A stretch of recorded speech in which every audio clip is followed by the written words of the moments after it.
Fala, galera, né? Bom dia, boa tarde, boa noite. Vocês já estão se acostumando aí a ter contato virtual com os professores. Essa é a nossa realidade por enquanto, né? E eu também tive que adentrar nesse meio, mas é, é algo que é necessário nesse momento, né? Vocês devem estar ouvindo aí ao fundo um barulhinho de chuva agradável, né? Eu estou cumprindo as regras de ficar em casa. Espero que vocês também, para o bem de todos. Mas enfim, nesse nosso encontro de hoje, nós vamos dar continuidade, na verdade, né? Esse conteúdo do Instrumentos de Controle Social, ele já tinha sido iniciado nas 3 turmas de primeiro semestre, onde eu leciono, a 113, 325 e 300, não, 326 e 327. E a gente vai dar continuidade à discussão desse trabalho, desse assunto, desse tópico, tá? Então, para iniciar a discussão sobre os instrumentos de controle social, eu apresentei essa tabela na turma, onde tem as situações do cotidiano, e pedi para que vocês fossem identificando em cada situação a que instrumento de controle social ela poderia ser relacionada ou estaria controlando esse comportamento, né? Após essa reflexão, a gente percebeu que no nosso dia a dia, não é só o direito que nos guia, que nos diz como nós devemos nos comportar, né, no cotidiano. Existem outros agentes que atuam sobre o nosso comportamento e é sobre isso que nós iremos discutir. Esses agentes, que são a moral, a religião, as regras de trato social e o direito, elas são as normas que estão atuando aí sobre o comportamento humano na sociedade e elas fazem parte do que nós chamamos de normas éticas. A norma ética, portanto, seria o gênero do qual esses instrumentos de controle social seriam as espécies. Nós vimos que essas normas éticas, né, o mundo ético, ele tem uma característica muito interessante, porque a norma ética ela está baseada, ela é construída com base em um juízo de valor.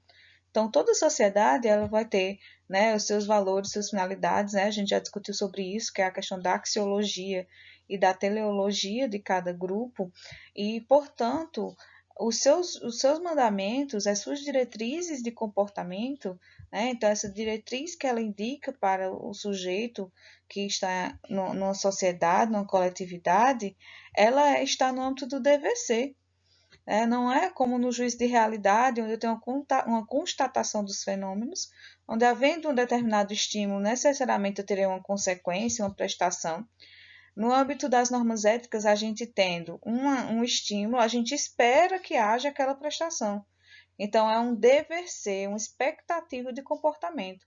Essa é a característica das normas éticas. Por isso que a gente pode dizer que a norma ética ela vive um aparente paradoxo. O que é um paradoxo? São questões que se contradizem. Então, apesar de apresentar uma previsão de um DVC, a norma ética ela já é formulada no pressuposto de que o seu destinatário pode obedecer ou não àquela norma, né? Aquela diretriz, porque há uma ideia de que os destinatários da norma ética, que são os seres humanos, eles são livres. Eles têm nós temos o livre-arbítrio. Então, um exemplo que a gente pode dar em relação a isso, até falei em algumas turmas, é o crime de homicídio. Está lá no Código Penal dizendo que matar é proibido e que existe uma pena para as pessoas que cometem esse tipo de crime. Mas mesmo assim, a gente continua tendo o crime de homicídio acontecendo. Isso quer dizer que essa regra não é válida? Não, porque a regra transgredida, a regra ética, quando ela é transgredida, ela continua válida, porque ela é uma diretriz, a gente sabe que as pessoas podem ou não cumpri-las. É diferente de uma regra do âmbito do juízo da realidade, se eu tenho um estímulo, eu tenho determinada consequência. Porque no juízo de realidade, como por exemplo, se eu disser que a água congela a uma temperatura de 0 graus Celsius, se ela não congelar ali, aquela regra ela já não se sustenta, né? Ela tem que ser geral e uniforme para todos. Nas regras éticas, não tem como eu ter uma regra que vai ser geral, uniformes para todos e que todo mundo necessariamente terá aquele comportamento, porque nós estamos falando de seres livres que estão sujeitos a valores, a culturas, a ideais, a vontades distintas, tá? Então, essa correlação é essencial entre o dever ser, né, essa indicação de comportamento que a norma ética traz, mas também a liberdade do seu destinatário, É isso que caracteriza o mundo ético e, portanto, que caracteriza a moral, o direito, a religião e as regras de trato social. Então, vamos começar aqui a falar do nosso primeiro instrumento de controle social, que estudaremos de maneira mais detida, né, cada um deles agora, que trata-se da religião. A religião, ela é um forte mecanismo de conduzir a conduta do homem em sociedade, né? Se nós formos pensar, cada religião ela tem sua doutrina própria, tem seus ideais, seus padrões de condutas a serem seguidos pelos seus fiéis. Então, a religião, independentemente da doutrina que ela tem também finalidades semelhantes, né? As religiões elas buscam proporcionar ao homem uma ideia de salvação, de elevação espiritual, de promoção do ser humano para um outro plano, né? Então, eu faço o que eu faço aqui na Terra, tem repercussões para o meu futuro, repercussões para outras dimensões, né? Então, chama-se isso de céu, de Éden, enfim, como você bem entender, mas a religião ela trabalha muito com essa polaridade do inferno e do céu e vai proporcionar que o homem atinja essa elevação espiritual em busca dessa finalidade, dessa felicidade eterna, dessa salvação. E é por isso, gente, que a religião, enquanto instrumento de controle social, ela depende muito de um ato de fé das pessoas. Então, o tanto que eu vou aderir ou que eu vou me submeter àquela norma religiosa vai depender do grau de fé e de crença que eu tenho naquela doutrina. Então, tem pessoas que não seguem a religião e que, portanto, estão, de certa maneira, imunes ao poder que aquela norma religiosa desempenha frente aos seus fiéis. Já tem pessoas que aderem tanto a normas religiosas que seguem, inclusive, padrões de vestimentas, de comportamentos do cotidiano que a gente até acaba achando meio estranho ou se chocando, dependendo do tipo de religião que a gente esteja falando e que você também tenha, né? É por isso que nós dizemos que a religião está limitada a um plano espiritual. Ela não tem como forçar a todos necessariamente os seus ditames, porque vai depender da fé das pessoas e está ligada a essa perspectiva de elevação do homem em busca da felicidade eterna, felicidade plena e de salvação da alma. Mas é inegável que as religiões elas têm esse poder de controlar o comportamento do homem em sociedade. Se a gente pegar, por exemplo, a religião católica, que é algo mais a Igreja Católica, né, a religião cristã, que é algo mais próximo nosso, nós vamos ver que os 10 mandamentos da lei de Deus, por exemplo, eles, gente, isso aqui eu estou desenhando uma igreja, tá? Que é o sino. Eles inclusive, são bem coincidentes com normas jurídicas, né? Então, os mandamentos, como diz, não roubar, não matar, não cobiçar as coisas alheias, amar o próximo como a si mesmo, são semelhantes a normas, inclusive, que hoje são jurídicas, né? Podemos refletir também que as igrejas, os líderes religiosos, eles já tiveram maior influência no controle da sociedade, que ainda possuem, principalmente em cidades menores, onde o Estado ele é muito ausente, onde a população não reconhece a atuação direta do Estado, mas reconhece, por exemplo, a liderança de um pastor, de um padre, e acaba se comportando de determinada maneira, não por medo de sofrer uma reprimenda da norma legal, uma consequência da norma legal, mas sim uma repreensão daquela figura religiosa, ou daquele grupo religioso do qual ele faz parte. Né? Então, é inegável que, de fato, a religião é sim um instrumento de controle da sociedade. E é um instrumento que se relaciona bastante com a figura do Estado. Né? A relação entre direito e Estado é algo que não é tão unânime, não é tão fácil da gente perceber onde é que um termina e onde é que o outro começa. O Brasil, por exemplo, após a sua independência, era um Estado confessional, ou seja, nós tínhamos uma religião oficial, que era a religião católica. Hoje em dia, o Brasil é um Estado laico, o que significa dizer que é um Estado que busca promover as diferentes religiões de maneira igual, que busca garantir o direito das pessoas de exercitar a sua liberdade de crença, mas a gente também percebe que há uma influência da religião dentro do Estado, até porque se a gente fala que o direito e a sociedade eles devem estar conectados, o direito não pode se desassociar ou se separar da sociedade para a qual ele é criado, então se um dos fatores, uma das características da sociedade é uma religiosidade muito presente, isso também vai respingar no direito, né? Então, hoje a gente até sofre um processo de retorno dessas discussões religiosas, dessa influência da religião dentro do direito brasileiro, mas é muito importante a gente sempre estar atento que a religião tem finalidades diferentes, tem modos de agir diferentes do direito, que a gente vai ver mais para frente, as características do direito, que, portanto, a gente tem que manter também um distanciamento em alguns setores da sociedade entre o direito e a religião, né? Eles se comunicam porque são normas éticas e têm o mesmo intuito de controlar o comportamento do homem, mas cada um tem um âmbito de atuação e uma forma de agir, tá? Agora vamos para o nosso segundo instrumento de controle social.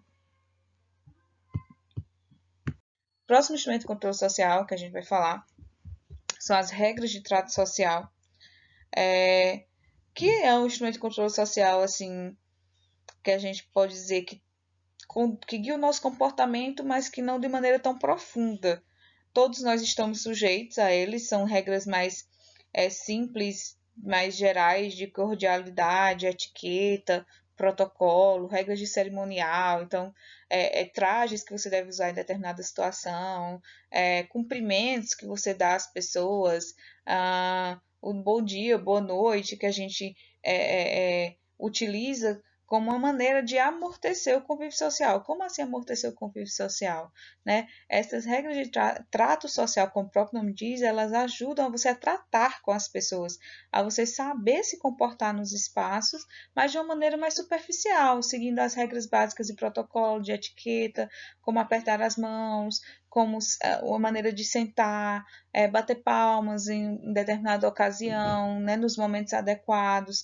Então, o direito, por exemplo, ele é cheio de regras de trato social, né? Se a gente for participar de uma audiência, quando vocês começarem a vivenciar esses espaços, vocês vão ver que há uma regra de trato social contra a linguagem, né? A forma de chamar doutor, doutora, a forma de levantar quando o juiz entra, sentar quando ele senta também, são essas questões que nos fazem passar de uma maneira adequada em diferentes espaços, né?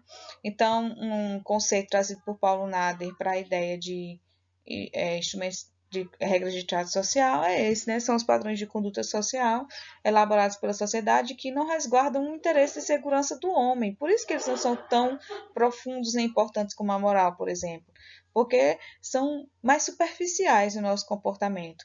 Quando você deixa de cumprir uma regra de trato social, você não sofre uma sanção tão severa quanto você sofreria descumprindo uma regra moral. E visam a tornar o ambiente social mais ameno, mais tranquilo, sob pressão da própria sociedade, né? Às vezes a gente teve um dia péssimo, né? A gente acordou, bateu o dedo mindinho na quina da cama, o pneu do carro furou, você chegou, não deu tempo para merendar, você chega no trabalho, aquele dia horrível, e mesmo assim você dá bom dia às pessoas, né? Então observa que esse bom dia ele não reflete o que você está vivendo, mas ele sim é uma regra que você tem de comportamento para sinalizar que você chegou e está ali cumprimentando a todos. Então, isso é uma regra de trato social.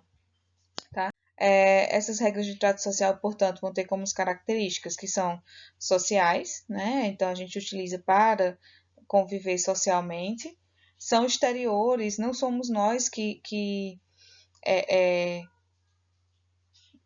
desculpe, gente, a heteronomia que quer dizer que não somos nós que criamos, né? Elas são criadas por outras pessoas. A exterioridade é essa característica que eu acabei de falar, de você chegar no trabalho tendo um dia péssimo, mesmo assim desejar bom dia. Ou seja, o que importa é que eu digo bom dia, não necessariamente que eu esteja tendo bom dia. É suficiente que eu tenha o comportamento externo, não preciso internamente eu compactuar com aquele comportamento que eu apresentei. Essa é a característica da exterioridade. A unilateralidade demonstra que é algo que você não tem como exigir do outro. É unilateral, você age, você tem expectativa de que o outro age correspondendo, por exemplo, responda o seu bom dia, né?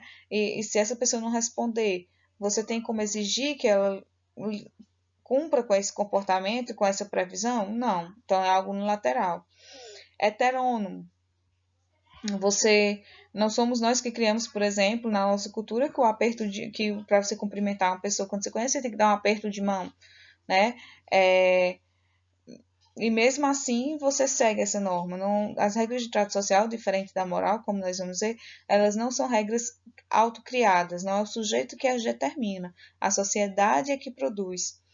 E são incoercíveis, eu não tenho como forçar o cumprimento dessas normas, eu não tenho como aplicar uma sanção pré-estabelecida, e, portanto, a sanção é difusa. Se você entra em um local, uma pessoa lhe diz bom dia, ou então lhe diz obrigada, e você não responde de nada, não responde bom dia também, pode ser que essa pessoa fique chateada, pode ser que não.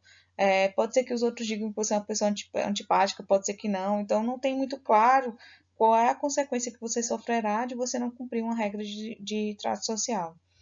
E a isonomia por classes e níveis de cultura é que a gente percebe muito claramente que as regras de trato social elas vão variar dependendo da cultura e da sua classe social. Então, por exemplo, as vestimentas para você andar em determinados espaços, né? Elas vão variar de acordo com a classe social das pessoas que convivem naquele espaço. A linguagem, ela também vai se adequando com os ambientes que, né, às vezes quando a gente fala quando está entre amigos, ou como a gente fala quando vai apresentar um trabalho na faculdade, são formas de se expressar diferentes de acordo com a classe social também, com os ambientes que a gente frequenta cotidianamente. Então, essas são as regras de trato social. Próximo instrumento de controle social que nós vamos falar é a moral. A moral, ela tem como finalidade, né, promover o homem como um sujeito que procura sempre a perfeição, sempre ser alguém melhor, né? Então a moral ela está muito ligada à noção de bem. O que é bom? O que é que faz um homem ser bom, ser pleno, se desenvolver integralmente, né? Então, cada um de nós, a gente tem a noção do que é certo e do que é errado. Essa noção do que é certo e do que é errado, ela é construída socialmente, mas nem sempre a moral social, o que eu percebo que a sociedade entende como certo ou errado, é aquilo que eu acho como certo ou errado. Né? Por isso que a gente pode ter duas dimensões da moral, a moral autônoma e a moral social. A moral social são aquelas regras que a gente percebe que a sociedade determina, que a sociedade produz de forma geral. Então, por exemplo, a questão de gênero, ela sofre muito um aspecto moral. Então, a mulher ela tem que ser submissa ao marido. É uma regra moral social que a gente percebe em alguns grupos. Já a moral autônoma é você entender que essa regra não se sustenta, que para você a mulher não está em pé de igualdade do esposo e que, portanto, não há essa questão de submissão, por exemplo, seria a noção de moral autônoma. A moral ela guia muito o nosso comportamento, é aquele famoso peso na consciência que nós temos antes de dormir, né? Quando a gente vai fazer análise do nosso dia, né? Naquele momento do sono, e a gente pensa, poxa, isso que eu fiz não foi certo, ou então aquilo foi correto, ou fulaninho não agiu bem comigo, ou então, as pessoas esperavam que eu fizesse assim e eu fiz assado, né? Como a gente pensa muitas vezes. Então, essas questões, elas mostram bem que nós temos o nosso senso do que é certo, do que deve ser feito, mas que também a gente sofre pressões da sociedade para seguir determinados padrões de conduta. Essa dimensão que está mais ligada aos valores mais caros da sociedade, essa noção de bem, de aperfeiçoamento do homem e da sociedade, são os valores morais. E, por fim, o nosso quarto instrumento de controle social, e não menos importante, o direito. O direito, ele tem como objetivo indicar padrões de conduta para o homem em sociedade, mas que a finalidade desses padrões de condutas é permitir o próprio convívio social. Então, são valores que vão possibilitar, são normas, desculpe, que vão possibilitar a convivência do homem em sociedade. Então, o seu objetivo é estabelecer e garantir um ambiente de ordem, a ordenação da vida em sociedade. E aí, para isso, vai utilizar, né, as forças sociais, vai utilizar a força do Estado, vai utilizar a norma pré-estabelecida para garantir, em maior medida, a ordem e a estabilidade nas relações. Então, a função primordial do direito é de caráter estrutural. Então, é um sistema de legalidade que oferece consistência ao edifício social. Então, o direito, dentro dessas normas éticas, vai ser aquele que vai ter uma condição maior de forçar o cumprimento da norma ética, já que a característica da norma ética, como a gente discutiu no início da aula, é a sua possibilidade de violação, então para que adiantaria a norma ética se eu sei que as pessoas vão violá-la? Né? A ideia do direito é que eu vou trazer, portanto, junto com aquele padrão de conduta, já a previsão da consequência que o sujeito vai ter caso ele não cumpra aquela norma. E eu vou conseguir, por meio da administração dessas sanções, dessas consequências do descumprimento da norma, provocar o medo, ensinar por meio do exemplo também que as pessoas devem cumprir aquela norma, que são as normas mais importantes e mais necessárias para a manutenção do próprio convívio social, tá? Então, em linhas gerais, essas são as características dos quadros de instrumentos de controle social. Sobre esse assunto, ainda temos um tópico muito importante, que é a relação entre moral e direito, que é o assunto do próximo vídeo, tá? Essa relação entre moral e direito, ela tem características específicas, teorias específicas que explicam e diferenciam esses dois instrumentos, que são dos quatro que mais se parecem e que mais se influenciam, por isso que a gente precisa, de uma maneira mais detida, analisá-los, tá?